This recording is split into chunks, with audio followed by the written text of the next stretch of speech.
May I have a motion that the closed meeting be closed and that the board certifies to the best of each member's knowledge only public business matters lawfully exempted from the open meeting to which this certification applies, and only such business matters were identified in the motion concerning the closed meetings were heard, discussed, or considered. Second. I have a motion by Mr. Palmer, seconded by Mr. Edwards. Roll call. Mr. Sturtevant? Yes. Mrs. Bailey? Yes. Mr. Palmer? Yes. Mr. Johnson? Yes. Mr. Edwards? Yes. Mr. Ritchie? Yes. Now, if you'll join me, we'll stand and have the Pledge of Allegiance and a moment of silence. I pledge allegiance to the flag of the United States of America and to the republic for which it stands, one nation, under God, indivisible, with liberty and justice for all.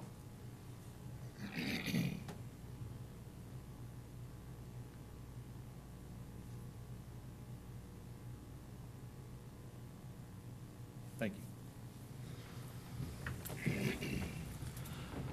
Let's see. I believe we have some recognitions.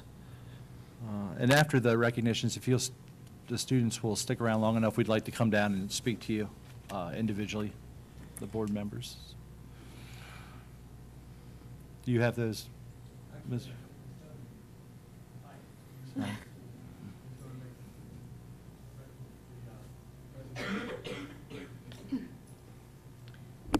Good evening, Mr. Chairman, Mr. Nichols, board members. Tonight, we'd like to close out with our final sports recognitions, and I realize that we may not have a lot of students here, but we wanted to have this school board meeting recognize our spring sports. I'm going to start with Bluestone High School, and if the students are here, please come forward. If not, we'll make sure that these certificates get to the appropriate schools, and if they're seniors, we'll make sure that they get mailed to the individuals, or either we'll have them available where they can be picked up from the school. This is kind of lengthy, so please bear with me. And that's a good problem to have. Jameer Smith is conference first team for baseball. Is Jameer here? Okay.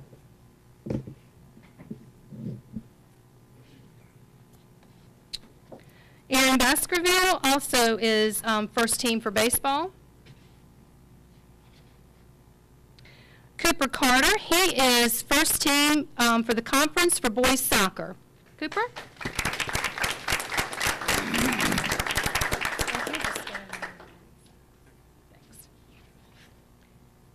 Dale Sturman Jr., he was second team for the conference.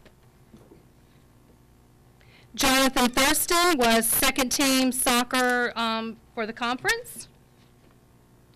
Nair Evans was the state champion in the 300 intermediate hurdles. He also placed 16th and 4th at the state in 2 other events, but he is a state champion. So I'm sorry that he is not here this evening, but we'll make sure he gets it. Malik Pulliam also placed 4th at the state track meet. We also had a student, Roger Daly, who placed at the 12th at the track meet for the state. Tavarius Brooks, he placed for the meters and the triple jump as well for Bluestone High School. We also had Frank Zorba, who placed for the 3,200 meter race at the state. We also have Miss Martha Boland, Marty Boland, please come forward. Miss Boland is recognized this year as being the Coach of the Year for soccer, so congratulations.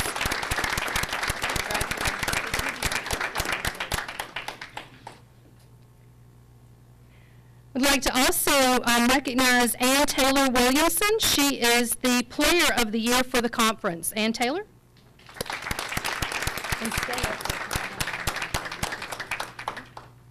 She's going to stay here because I have another certificate for her as well, because she also placed first team in the conference and second team in the region for soccer. So congratulations.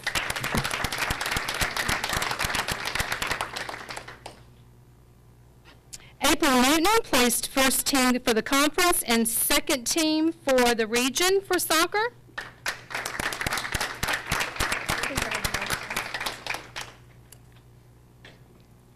And And Sadaya Schamberger.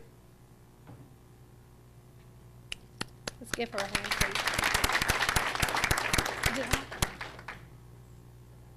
please. Sadaya, please excuse me, Sadaya Schamberger. She was first team in the conference and second team in the region. Emma Strider made first team in the conference. And Aaron Strider was also first team in the conference. So all of these are the Bluestone High School students and coaches who were recognized by the conference and the district and the state. Let's give them another round of applause.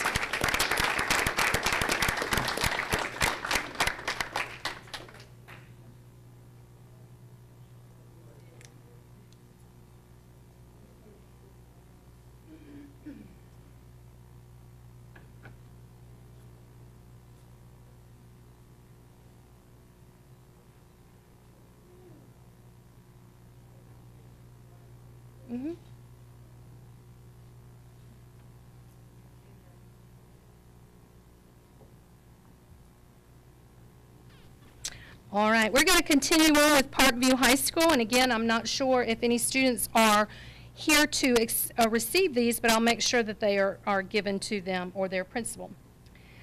Cameron Farmer is district defensive player.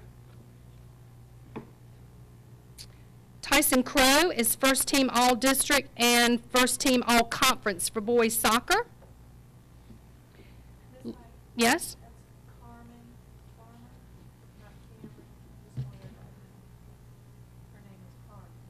Carmen? C-A-R. Okay. I know, it's written that way. Yes, ma'am. I'll make sure that gets corrected. Thank you. Luke Wilson is first team all-district soccer, boys soccer, and first team all-conference soccer. Donovan Burkhart was first team all-district soccer and first team all-conference. Avante Walker is first team all-district and first team all-conference for boys soccer. Emilson Gonzalez is first team all-district for boys soccer. Tyson Crow was also recognized as the player of the year for boys soccer for Parkview High School. Trudy Gentry is the coach of the year for boys soccer for Parkview High School. Hunter Sykes, all-district pitcher and first team all-district utility player for baseball. Jason Duggar, first team all-district for outfield baseball. Mike Barroy, he's coach of the year for baseball. Alyssa Berryman, first team all-district and honorable mention in the conference. Camden Powers, first team all-district, first team all-conference, second team all-region, and that is for girls softball. Taylor Walker, first team all-district, first team all-conference, first team all-region. Hannah Bailey, first team all-district, second team all-conference. For girls softball. Girls softball, Kristen Bailey, first team all-district, first team all-conference, second team all-region. Madison Clyburn, second team all-district, second team all-conference for girls softball. Again with girls softball, Emma Wolf, second team all-district and honorable mention in the conference. Ashley Roberts, second team all-district and honorable mention in the conference. Rayshawn Burton is first place in the 100-meter dash for boys track. And Kimani McCarthy, first place in the long jump. And the last recognition is first place all-district went to Parkview High School track team. So I would like to recognize all of them tonight. I apologize for them not being here, but I felt it was noteworthy that we had so many to recognize. Thank you very much. Thank you. Before we congratulate each of them, if I might recommend that we go to the item A on the superintendent's report, because you'll have a chance to go and view something as well while you're up, rather than up and down Okay. and up and down. Gotcha. But I would like to add my congratulations to all of the students for the great work that they did. We had a very successful spring sports season, and we're proud of all of the students. Great job. Great job to all of them. The first item on the superintendent's report is very excited to be able to have brought to this board first the Institute for Advanced Learning and Research in Danville's new STEM bus. They have invested a huge amount of money into a resource that will be available to our county students and students from the other areas that IALR serves. IALR is an institute that works very much like the Southern Virginia Higher Ed Center, above and beyond typically the community college programs in a number of ways. There's a lot of research through Virginia Tech that they do, but like so many other areas, they are very much trying to reach into the K-12 environment to support and to encourage students to look at the strong STEM careers by putting many, many hands-on activities. And this bus is a proof of what they're looking to do. They just got the bus in, having put a year's worth of time and investing in thinking about it. It's outside of our door, so that you'll have an opportunity to go and, hold on, we want to congratulate you. They have another engagement. Oh, okay. My other son's going at the Brooks, getting his scholarship. Okay. Okay. That's all right. So they're really looking to get out there. Their territory goes from Mecklenburg County to Henry County, and we have had both Ms. Height and Ms. Rogers and I have gone and actually had a chance to tour and to have a conversation with them. But it awaits your opportunity to go and see, so that you can talk with, along with us, our teachers about making use, and the principals and everybody here want the students to be able to see it. So if they're not seniors graduating, they'll be able to go back to their classes and say, hey, we need to do some of that work that's in those STEM buses. So it's there for us to tour before we come back to the meeting. Mr. Ritchie, this goes back to the awards.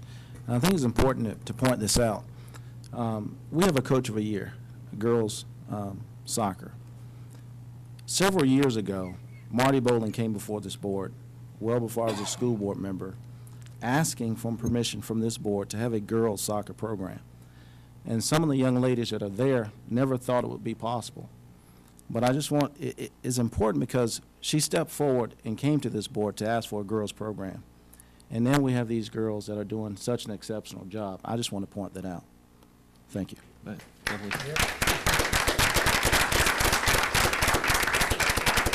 So if the athletes that are with us would come back up here so that we can congratulate you, and then we can all go ahead and tour the bus for a few minutes. And if you want to set a time on getting back, that might be appropriate. How long do you About 10 minutes will be think? fine. 10 minutes will be fine, so 7:30? Yes. So the next thing on our agenda for tonight is, we are also very pleased to have the president and the CEO of Guided Discoveries, who has a very successful program for informal education opportunities that teach science and math and social studies and many things. And they've just recently come into our area with what is being known as the Astro Camp and the Motorsports Camp for our children. Not just as summer camps, but there are a number of activities that will be available for children during the school year within their classes to come and take advantage of them. And I'm going to give Mr. Ross Turner, who is President and CEO, an opportunity to come and give a presentation on these opportunities. And we have programs for you to be able to take and learn more as you want to. Mr. Turner? Thank you, Mr. Nichols, and thank you to the board for allowing us time to talk with you a little bit about our programs.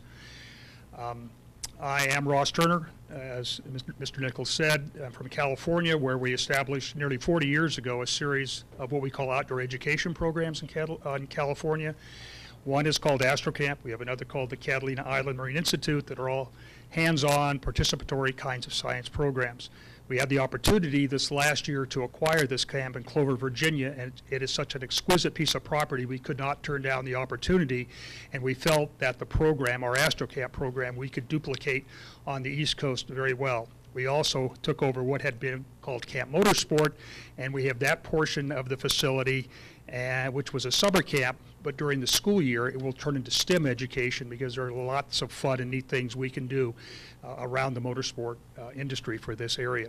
I'm introducing Britt McGee, who is our director of educational outreach for this program, and she'll take you through the slides and tell you a little bit about the program. So Britt, it's all yours.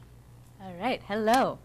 So I'm going to talk to you guys a little bit about our two programs. They do operate independently as summer camps at the same facility, and then Astro Camp will operate year-round, offering field trips, which I'll get into a little bit. And Camp Motorsport, we're going to take a lot of that motorsport and the STEM aspects from that program and run those as well during our school year. All right, I was warned this might happen. Okay, so Ross told you a little bit about Guided Discoveries. That's our parent corporation that Astro Camp and Camp Motorsport operate under. Founded in 1978, and since then we've served over 1.4 million students. And over 300,000 of those have been at our Astro Camp facility in California, which was founded in 1988. So we've been very active in outdoor education, and we're ready to bring all of that here to Virginia. So Astro Camp, in addition to being a summer camp, like we said, operates year-round. We like to call it a residential outdoor science school. We do overnight field trips rather than just a single day. So we operate on a 3-day or a 5-day schedule, and we serve students from 4th through 12th grade, all of those trips focusing on physics, engineering, and astronomy. Our facility is in Clover, Virginia. It's just over 400 acres.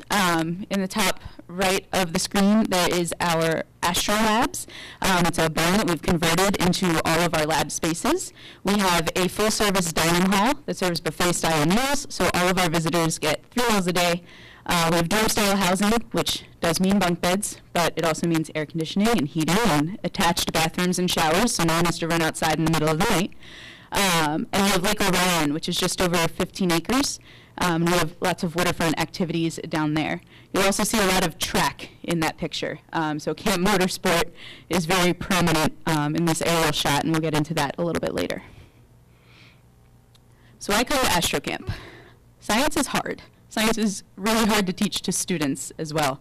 Depending on what you're trying to teach, being limited to a traditional classroom setting can be a challenge when you're trying to have kids wrap their heads around these abstract concepts. So that's where we come in. We have a lot to offer the local schools here. So we do have dedicated teaching spaces rather than being bringing in materials temporarily. Each of our lab spaces is dedicated to a particular class. So this is an example of that. Everything in this room is dedicated to a particular lab. So the students walk in and they are surrounded by the science. They're completely immersed in it for their trip. We offer STEM-focused curriculum. We've been doing this since before STEM was cool, before everybody was talking about it. So we offer these very science and engineering heavy classes, but they also bring in a lot of technology, not just in the coding thing seems to be really big right now, but we use a lot of scientific equipment that students might not otherwise be able to use. And we involve a lot of math concepts wherever we can as well. And then sometimes a little bit more overlooked is the camp experience and what that is able to do for kids, whether campers or students during the school year. They're able to be themselves. It's a little bit more relaxed. They're away from home, sometimes for the first time, developing new friendships, and teachers see different behaviors. They're maybe participating more or interacting with their classmates differently. So it does a lot for those 21st century skills that are so important. So this is a list of our available classes. The board has all received some materials that contains a lot of this information. We're not going through all of these. I'm just going to highlight a couple of them. And all all of these classes are offered during the summer as well as the school year. In the summertime, we just get to be a bit more in depth. We have a lot more time with the students. So this is atmosphere and gases. It's a series of experiments that the students perform. They're not demonstrated. The students are always doing the science. And it looks a lot at the ideal gas law and how gases interact. And this one results in the explosion of a hydrogen balloon, which is very loud and very fun. And then rocket building and launching is one of our project-based classes. So students take 2-liter soda bottles, transform them into rockets, and then we use water and air to pressurize them before they launch. Click one more time. And these rockets get about 300 or 400 feet into the air. And then during the summertime, we also let the kids progress to Estes rockets, so they're using fuel-powered rockets as well. And kind of our crown jewel is our observatory. So you'll see 4 stations, these 4 domes. The domes are there to protect the telescopes, but basically we have multiple stations for students to be able to move through so that they're never standing around. They're never waiting in a line. They're always using equipment, and they're always able to, do something cool with the night sky.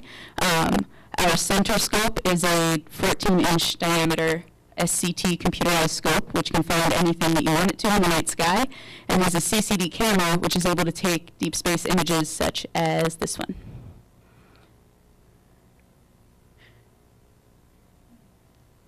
Wait for it.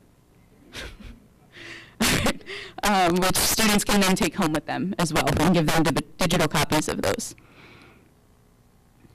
Then we have Camp Motorsport. So this is our motorsports complex. It houses our classrooms and all of our go-karts. The go-karts are available to campers of all ages, and then we like to have progression in our camps so that kids have something to work toward as they come back year after year. So they will work their way up to our dirt buggies, which is next. And those dirt buggies are a little more complicated to drive. They have to master some skills beforehand. We have about 20 miles of off-road course, whether it's trails or an obstacle course for the kids to use those on. All right, and then the part that Mr. Nichols seemed most excited about when he was out at camp is our motorsports STEM, so some of the other things that we're bringing in to that motorsports aspect rather than just driving. So, the mechanical aspects behind driving. What is your car doing? How is it working? How do you fix your car when it's not working? Some of the physics behind driving, finding that driving line on the track, things like that. Basically all the science behind the fun. And then something else that we have at our disposal is, you guys saw on the bus, I have 3D printers, which are really wonderful. We have a bunch of those at our disposal as well. And one of our plans for these is to have the kids design parts for like RC cars that they're trying to repair. So they design the parts, print them, put them into the RC cars, and then try to race them to see if their repairs were successful. So trying to incorporate all of those aspects of STEM into one project. And what makes it work? We've got 40 years of experience, not me personally, but the company. So we've been around for a while in California. We're really excited to bring all of that here to Virginia and make it accessible to as many students as possible. We have a very passionate staff. We all care very much for what we're doing. And all of our AstroCamp staff do have at least a bachelor's, sometimes have gone farther, in physics or astronomy. And then they receive training from the company as well, as far as, they're very good at answering those difficult questions that kids might have. They have that science background, but they're also very good at taking that information and bringing it down to the level of a 4th, 5th, 6th grade student. And then we have those dedicated labs that I talked about with all of that scientific equipment. So it's just a word cloud from some of our reviews that we've gotten from teachers at our California location. And you can see that the larger the word, the more often it was used. So we offer science and STEM experience for students. It's the bulk of what we do. And summer camp registration is still open, but spaces are very limited. We're taking reservations for the 2017 to 2018 school year. So if anyone is interested, or any of your schools are interested in booking a trip, they can contact our main office in California. If anyone, members of the board, other educators that may be here, are interested in seeing the facility, you can always contact myself or another member of our team to come out and take a look. And I can take any questions if there are any. All right, thank you. Thank you. Of course, from the perspective of the school division, and what we're looking to do is recognize that there are so many hands-on activities for our students that make the opportunities to learn and what they are asked to learn in the classroom very real. And in our projections that the counselors work so hard for the career literacy and career development program, we are focusing quite a bit of our time and energies at the middle school level on career exploration. Not just within the school, but outside of the school in these camp type of activities. We are actually looking to identify what we typically call an informal education opportunity, or a camp of some type, or experience from whatever type of camp it might be, to give students credit for participating through the use of digital badges and helping them understand as they would then move on into high school. And of course, this is particularly relevant for the upcoming 8th graders and those that are behind them for graduation activities and to graduate, to actually be able to participate so that they'll know which of the career centers they want to work their way through with the career pathway that the state expects them to identify. And these experiences make all the difference in the world. And so to give you an idea of, in addition to the Astro Camp and the Motorsports Camp, some of the other ones that we have been recommending to students throughout the year and to their parents, Mr. Cyphers has been putting together information on several of them into a brochure. And if Gary would mind coming up, and he can sort of take you through this, and you can see the many camp activities that are available and how they cover each of the career centers that we have. You want to use this?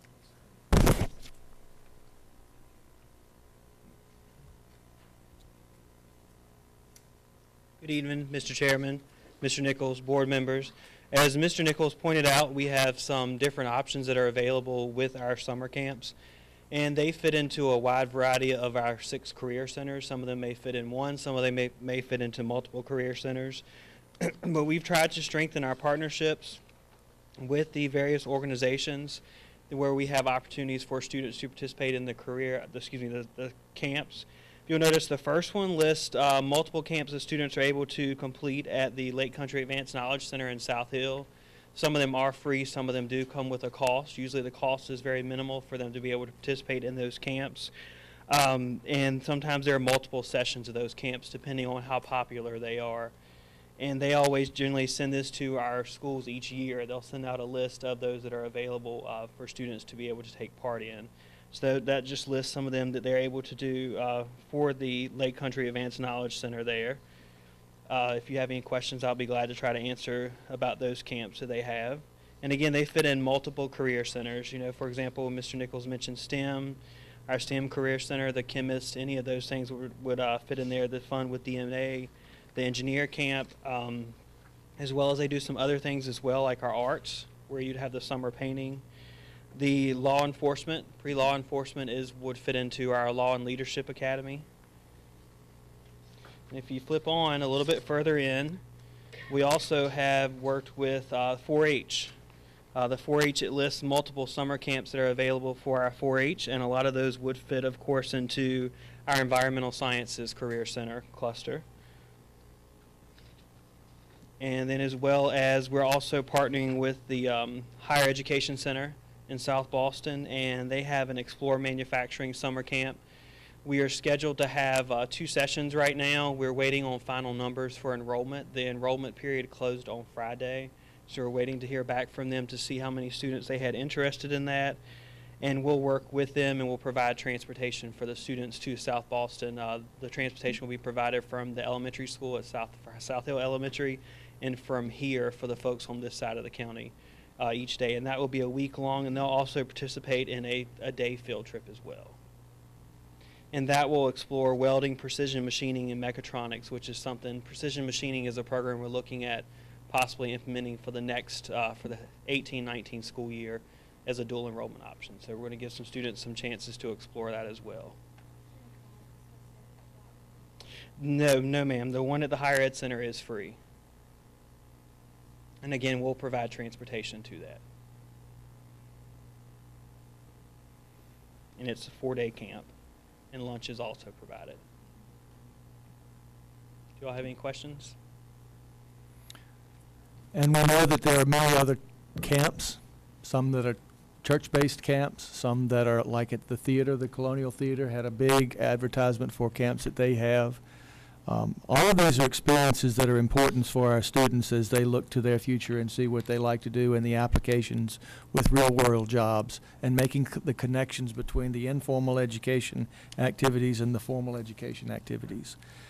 It's one of the programs that we're looking at establishing as we look to work with the Department of Education to have our school system identified as a school of innovation after the General Assembly passed rules and regulations or passed laws for some schools to be identified that way.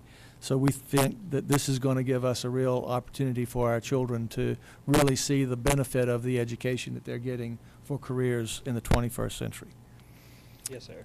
Thank you, Mr. You're welcome. Cyphers, Thank and you. to our guests from both the STEM bus with IELR and from the camps. Questions? I have a question for Ms. McGee. Your residential camps, would you estimate like $100 a day, something like that? For the school trips, like a 3-day trip, The or three-day, 5-day? yes. So we operate as a nonprofit. We try to do everything at cost, and a 3-day trip is $195 per student for all of the classes, housing, meals, everything. So transportation is not included. So as long as you can get yourself there, $195 per student for the entire trip, and the 5-day is $380. That's a deal. And so that you'll know, because I know he loves to do this, our board chairman is actually big into rockets and teaches at the community college, and so he's going to love having more people get excited about rockets. There you go. You'll have to come out and see it. Okay. We're happy to have you. You're welcome. Okay, moving on. We have some business related to some of the work here at schools, and Mrs. Hatcher will be giving you information related to VPSA reimbursement, and then our own new logo to go along with our new mission statement. Good evening, Mr. Chairman, board members, Mr. Nichols. You always kind of hear from technology this time of year with VPSA funding. We have just received our VPSA funding for the prior school year and need to apply and get ready for VPSA funding for next school year. VPSA allows us to boost our online testing, and they will reimburse us money as we're doing that. We can buy things for our infrastructure as well as devices, anything that will aid in online testing. So this is just for information this month, and you will vote on it next month. Any questions? Okay, so I'll move on to our new logo and website. This is just a preview for the most part. We decided when we started working on the new vision and mission statement that we needed a new logo to go along with it. So we opened up a contest to the high school students. For $100, they could win our logo contest. We had lots of really great entries. We had 2 entries that were, Swain, if you'll go ahead. We have 2 entries that really caught our eye.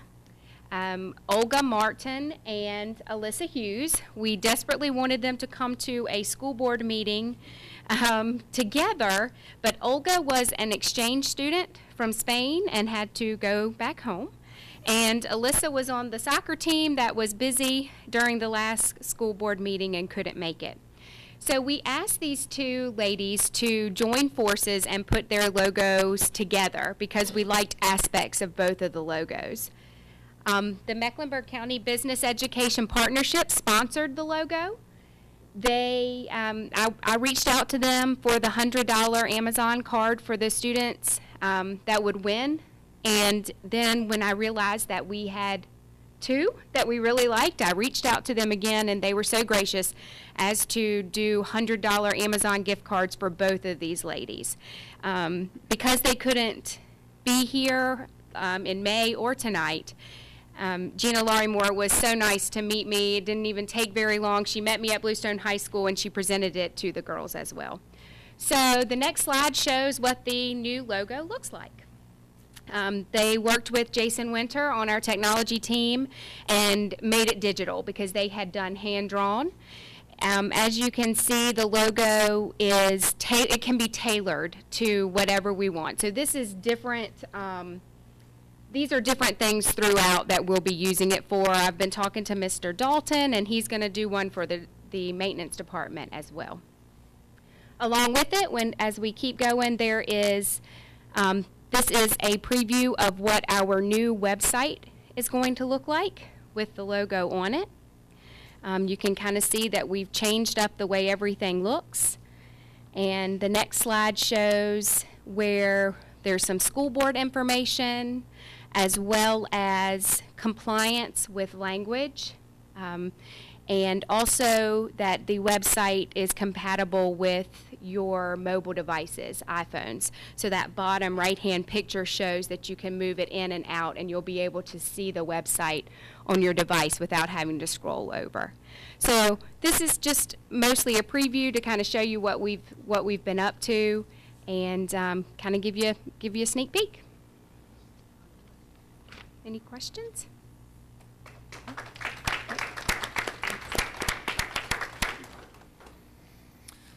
Thank you very much, Brooke. Next item on this part will be again from we'll hear again from Ms. Height about our high school and middle school fees. Good evening again, Mr. Chairman, Mr. Nichols, board members. You have in your packet a draft of the school fee schedule for 2017-2018. We made a couple of changes, some wording, some things are going to be deleted on there. We did add a couple of things for elementary since they do collect some fees, so we added that on there. For the middle schools, it used to say $8 per semester, and we thought that it was more appropriate to say course because they take their classes by course, so we changed that. Student planners are going to be done away with as far as a charge at the middle school because there was some inconsistency on how that was done, and so we're trying to be consistent on that. For the high school, again, we just changed some wordings from years to course. We are requiring, I'm marking on there required for the locker fee for the high school because that's always been a question. Do I have to buy one? Do I not have to rent one? So we've listed it on there as a required item for high school. We also added the diploma covers because that was another inconsistency that we had where one school may have or may not have, so we're putting it on there for the for some consistency, and also adding the CTE supplies for the courses, and that will supplement some of the, they have lots of materials and things that they need to do hands-on activities. So this is just for information, and it would be voted on next month. Are there any questions about the fee schedule? Yes, ma'am. Ms. Height, can you give an example of a class that would be a CTE where they would be charged? Carpentry. Okay. Mr. Cypress can help me with that, but carpentry, because, I mean, like, we use scrap. We go to the junkyard now and buy scrap lumber and stuff, so, I mean, some things like that. Yes, and I can speak a little bit to that. With the CTE courses, the amount of money that we receive for materials and supplies, Perkins cannot support that. So say, for example, last year we had were cut a little bit with funding, and we received about $13,000. Well, when you divide that between all of our CTE teachers and CTE programs, that gives the the teachers a little less than $500 for the whole entire year. And then when you divide that by each semester and also divide that by the classes, it gets very expensive, and the amount of money that it takes to run some of those programs is very expensive as far as the materials and supplies. So will the teacher of the class be collecting the fee? Yes. Or will the homeroom teacher be collecting the fee? The teacher of the class will be collecting it and receive the money and turn it into the office, and then the bookkeepers will have to then keep up with how much is collected for each class. And they will send their purchase orders to me to approve it, so I can verify that what they're buying is what is required. Is there a plan for non-compliance? Well, any student that doesn't pay their fees, it's added to a document that each high school maintains each year, and fees have to be paid before they go to prom and graduate and so forth like that. So that's already in place. They already have a deficient list that they maintain all the time. Are there any additional questions? One additional note, as this has come up at this point, we've just received the information from the Carl Perkins monies for next year, and we took a significant hit in that support for our CTE programs of about $11,000. So we will have even less money to run our programs that are becoming more and more important for our students to move forward from the federal government. So unfortunately, these fees become more and more important to do what needs to be done. Could I make a comment? CTE is so important to this county and what we do in this county because of the number of children that need these certificates to move forward with in life. I know that tonight the Clarksville Rutgers is passing out checks for almost $75,000 to kids at Bluestone High School, and I would ask that maybe we approach the Rutgers about helping with a donation to supplement CTE from that standpoint, because, you know, I think just giving out, that could be part of the scholarship program, is to fund CTE, so that we have a lot of kids that probably can't afford these fees that would really like to be involved in career and technical education. And, you know, maybe it would be something that our community could pitch in with, like building trades. If some of the builders would get together and donate a little money, if there's enough builders in this county, if everybody gave $100, that would fund it. You know, so I would like to, maybe we could move forward with that, and I'll be glad to help if I can. Thanks. Thank you very much. We do need those opportunities because I don't know if you've been watching, the federal government is now putting a lot of focus on apprenticeships. And this all comes into the idea of how students get the training that they need for apprenticeship opportunities. There was a big article not long ago about the state of Maine is moving away from diplomas and saying that students have to have skills and certifications, because again, our economy is pushing those areas. So we're seeing all of these fit in so that our students are better prepared for the jobs that are out there. And again, we talked about the camps, but we're also looking for businesses that would be able to identify themselves with each of our career centers and support in ways like you're talking about. And I think we're getting that kind of support.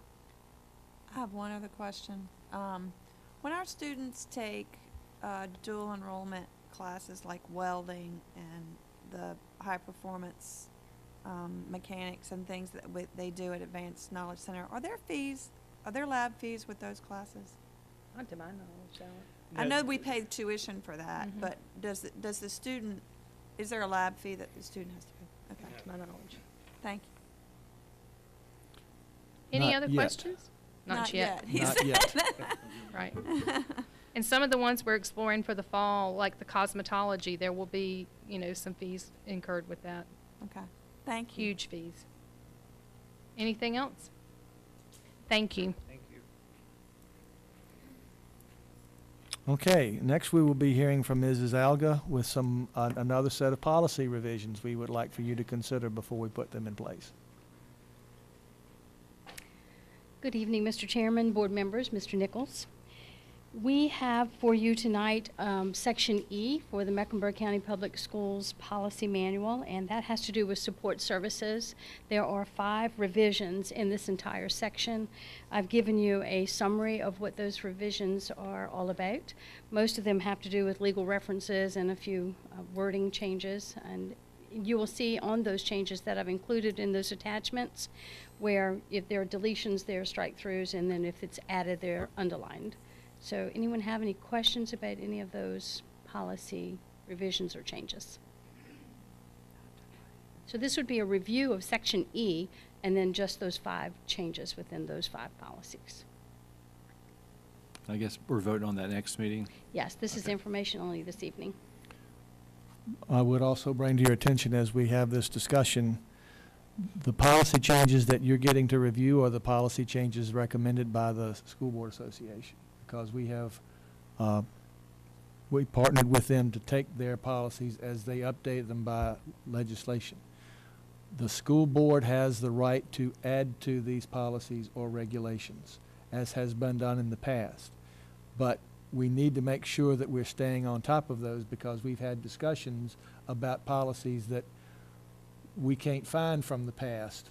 And if we want to add them, we need to look at them clearly, because this is what we're going by to build them again. So we have that right, and we will occasionally make those recommendations. But if you know of things from the past, we need to make sure that they're updated to be in the current situation. So please take a close look at these. Any questions? I would remind you that because the legislature, most of their changes go into effect July 1, there are significantly more policy changes to come. Thank you very much. Thank you. The last real item that I have for the attention of the board tonight is coming from our school law conference that several of us attended. They went over many items that we have discussed, but one item that we haven't discussed and slipped through without my notice, but we need to attend to, is the legislature passed House Bill 2355 and Senate Bill 1414, both of which are focusing the attention of the local public school systems to their responsibility to homeschool students. And specifically, these laws are making it our responsibility to notify homeschool parents of opportunities within the schools that they have access to. And among those access excuse me, items are access to the large assessments like PSATs, SATs, ASVAB, things that we give in our schools that they must have access to in order to complete theirs. And so I'm going to, because of this, I'm going to look for a date in July to have an invitation sent out to homeschool parents to come, and I will present to them the calendars of our assessments and the opportunities that they have through our system for things that state law now requires that they have access to, and give them that information at that meeting so that we can say that we're in compliance with this law. And I will be letting you know as soon as I can set that date when we will be having that meeting for homeschool parents. Thank you, Mr. Chairman. All right, we're to our committee reports. Joint Education Capital Improvement Committee. Anything to report? The only thing, we do have a joint meeting on the June the 26th at 6 o'clock, if I'm not mistaken. Oh, it's 5 o'clock, I'm sorry, at 5 o'clock at the Board of Supervisors office. So that'll be June 26th. It is a closed meeting for members of the committees, and members of the board are available to attend, but it is a closed meeting.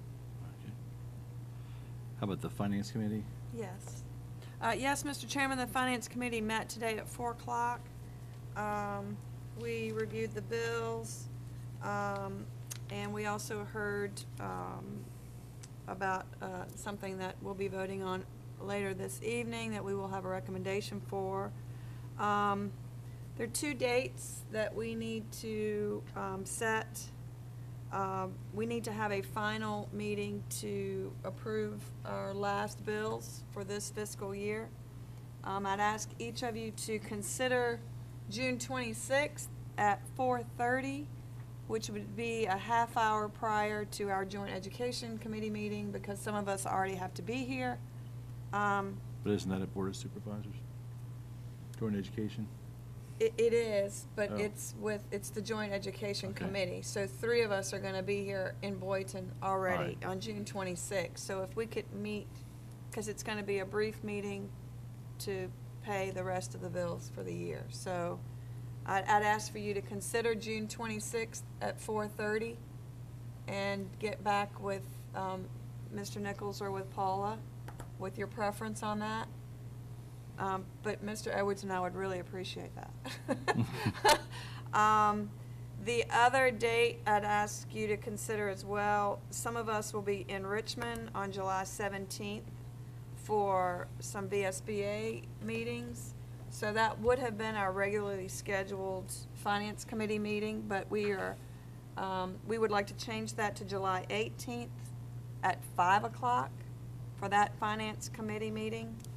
And we'll also need to change our regular board meeting to that day as well. We've not done that formally, so that's the announcements for the. When should we do that, then? We would do it on July 18th. It would be at appropriate 7. for us to set that time and vote on it tonight. Yeah. Right. Yeah. We have to vote on that, to change that. Is that in the agenda? No. We can amend that.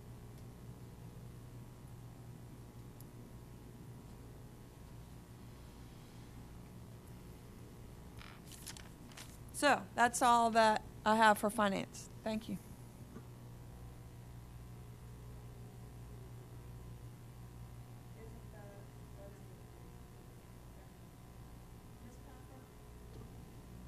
You want to come and do that? I'm sorry.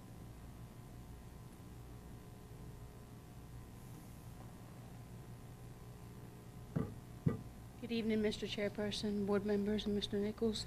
I'm here to request permission to ask for supplemental appropriations for food services. We've received more revenue than was anticipated, and I need to have that allocated so that we can use it for expenditures. Any questions? And that is an action item on here for tonight.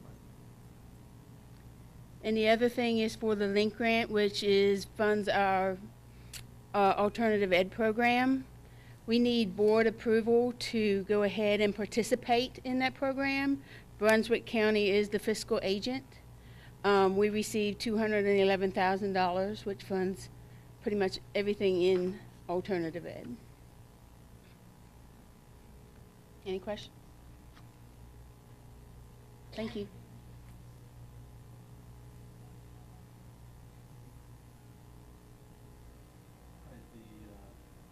There's nothing to report for the Gifted and Talented Special Ed Health and Family Committee. The CT Career Technical Education Committee, we've heard enough to know, so no more from that. And how about Athletics and Discipline Committee? Nothing to report. Nothing to report. All right, now we're at the public input portion of our meeting. Madam Clerk, has anyone signed up to speak? No, not tonight. Okay. And where should we add that? Action?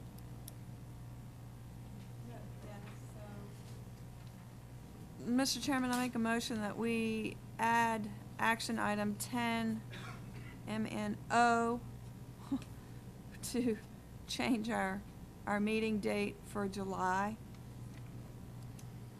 to July 18th at 6. 6. 6 o'clock on 7/18.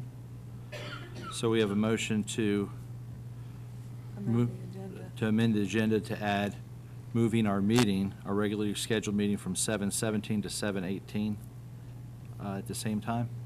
Yeah, we need a second. Second. I have a motion from Ms. Bailey, seconded by Mr. Johnson, to amend the agenda, the roll call. And I'll add that on the end. Mr. Sturtevant? Yes. Mrs. Bailey? Yes. Mr. Palmer? Yes. Mr. Johnson? Yes. Mr. Edwards? Yes. Mr. Ritchie? Yes. Okay, back to the. All right, do I have a motion that the school board approves the minutes of the special school board meeting held on May 3rd, 2017? So moved. I have a motion from Mr. Edwards, seconded by Mr. Palmer. Roll call. Mr. Sturtevant? Yes. Mrs. Bailey? Yes. Mr. Palmer? Yes. Mr. Johnson? Yes. Mr. Edwards? Yes. Mr. Ritchie? Yes. May I have a motion that the school board approves the minutes of the regular school board meeting held on May 15th, 2017? Second. I have a motion from Mr. Palmer, seconded by Mr. Edwards. Roll call. Mr. Sturtevant? Abstain. Mrs. Bailey? Yes. Mr. Palmer? Mr. Johnson? Yes. Mr. Edwards? Yes. Mr. Ritchie? Yes.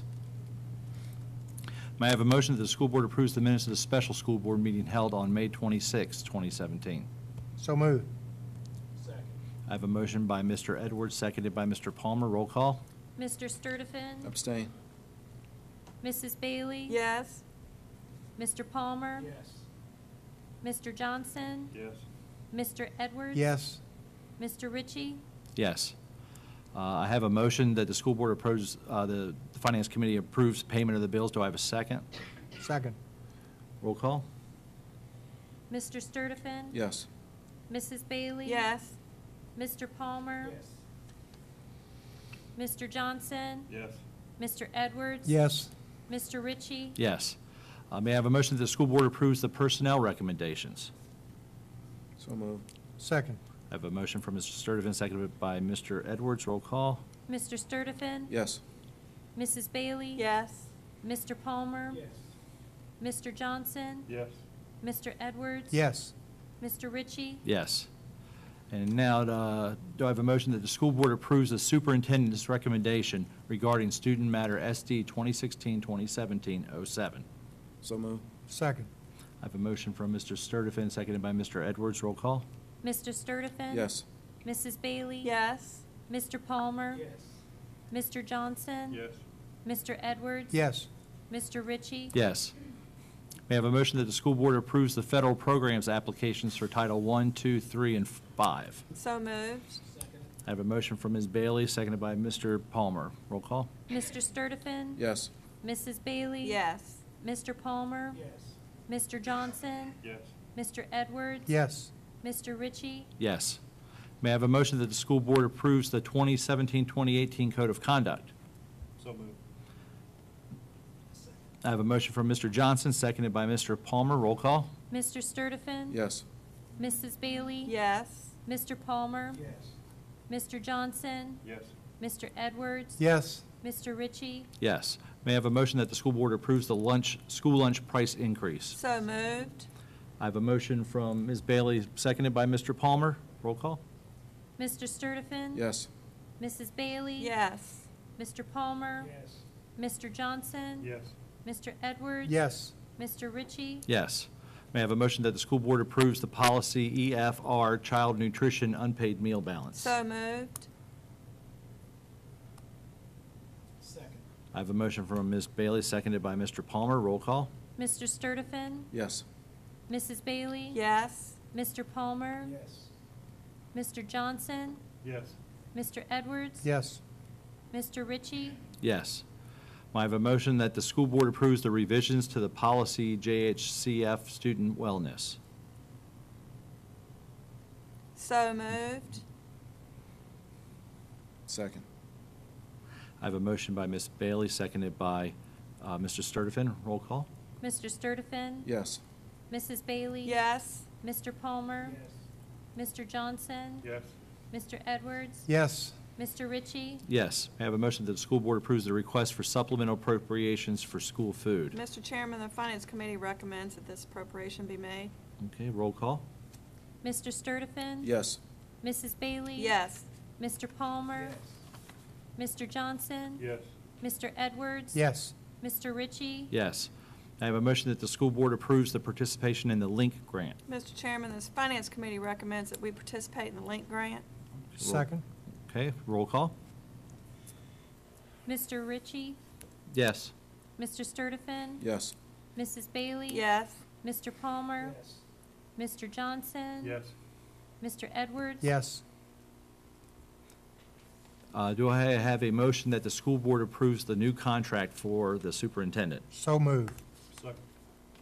We have a motion by Mr. Edwards, seconded by Mr. Johnson. Roll call. Mr. Sturtevant, Yes. Mrs. Bailey? Yes. Mr. Palmer? Yes. Mr. Johnson? Yes. Mr. Edwards? Yes. Mr. Ritchie? Yes.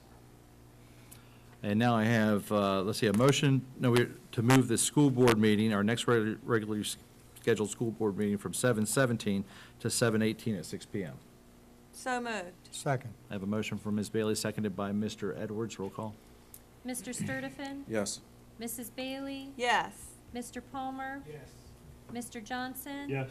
Mr. Edwards? Yes. Mr. Ritchie? Yes. Reminders, July 4th holiday, July 7th, well, now July 18th, regular school board meeting. And now we're to board member remarks. Maybe we'll start over here. Mr. Palmer, do you have anything? None. All right, I'll pass as well.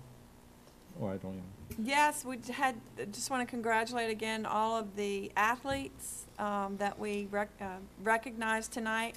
You know, spring sports kind of don't get much glory because school's out by the time they're even in conference play. We were traveling to schools that still had 3 and 4 weeks of school left, and, you know, our kids were, you know, sleeping late and showing up to practice sometimes, and it's just a different environment at the end of the year. But even having said that, we're very blessed to have children who are participating and excelling at such an amazing level. And that goes to parents that get them where they need to be for practices, and also to coaches who push them to do more every day. So thank you to everyone involved. Mr. Johnson? I have nothing. Mr. Sturtevant? Nothing. And I have nothing else. Now, Mr. Nichols, do you have one more thing? Yes, Mr. Ritchie, I have the pleasure tonight, for the benefit of the public, to introduce the new principal at Parkview High School, Mrs. Wesley Swain. If she would come forward, we would recognize her.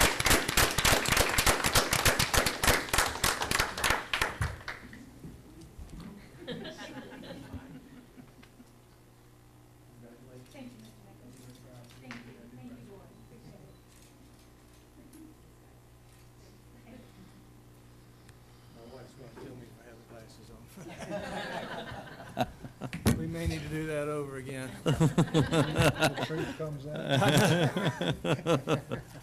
Thank you to the board. All right, well, though we've reached the end of our regular meeting, do I have a motion to adjourn? So moved. All in favor? Aye.